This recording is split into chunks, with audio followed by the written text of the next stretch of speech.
ONews Radio, toute l'actualité nationale et des Outre-mer.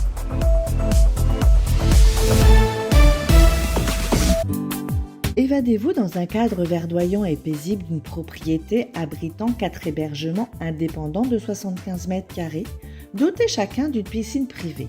Les Nuits de Lens. Les Nuits de Lens, votre oasis privée à Sainte-Anne, en Guadeloupe, pour une expérience de détente totale. Plage à 10 minutes, parking privé et Wi-Fi gratuit, ainsi qu'un espace commun, barbecue avec table. Les Nuits de Lens. Téléphone 06 90 32 72 37 06 90 32 72 37. Martinique Actualité.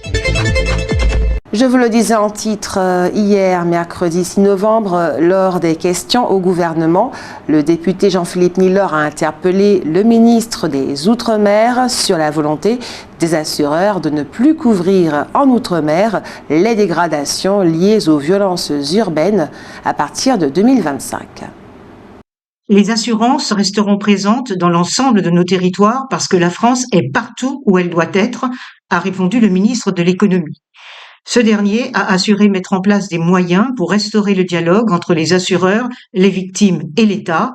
Si le gouvernement n'a rien promis comme moyen supplémentaire pour le maintien de l'ordre en Martinique, il a en revanche annoncé pour 2025 une augmentation du fonds Barnier de 220 à 300 millions d'euros. En Martinique, la situation des jeunes adultes est particulièrement préoccupante.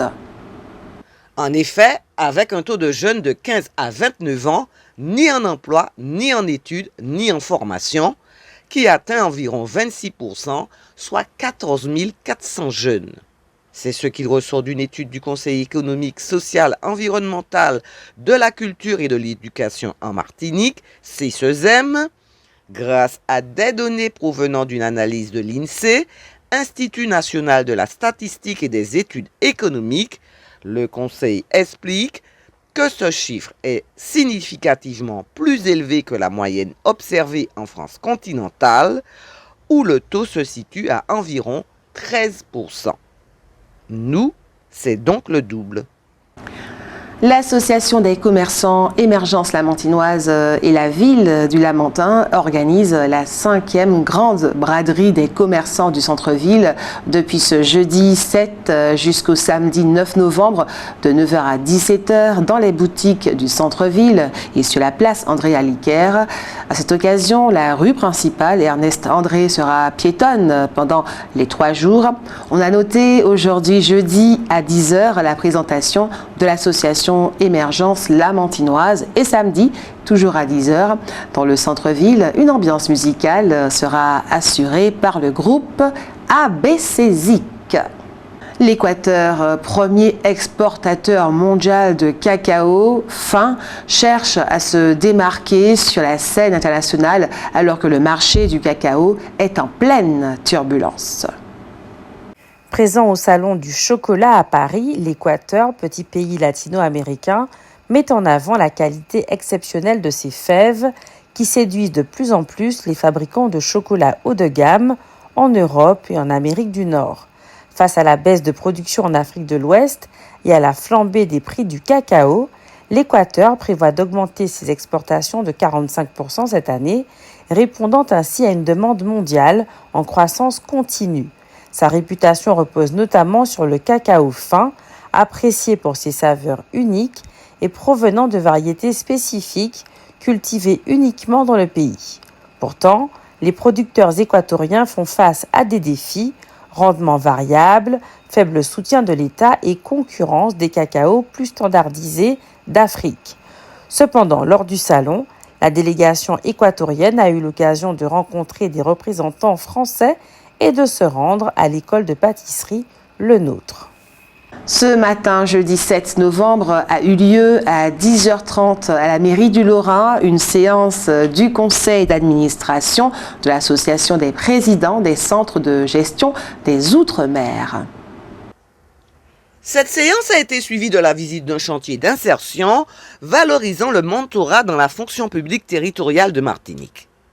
À l'heure où les territoires d'outre-mer font face à des crises sociétales, notamment en Martinique, Les centres de gestion de tous les Outre-mer veulent s'unir pour dresser le bilan et les perspectives de la fonction publique territoriale dans ces régions, préciser les priorités pour l'année 2025 et enfin pourvoir une plus grande valorisation de l'emploi territorial, vivier d'emploi dans les Outre-mer.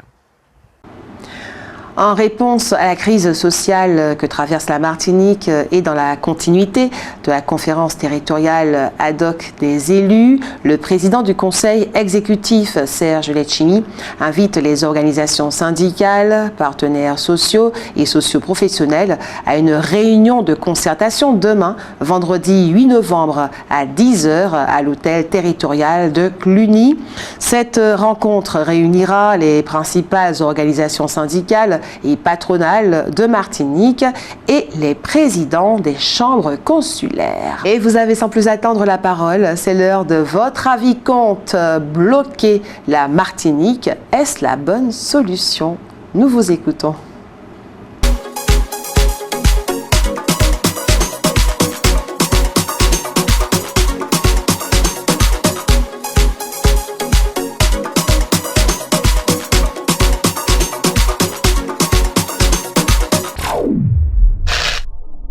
Bloquer la Martinique, est-ce la bonne solution?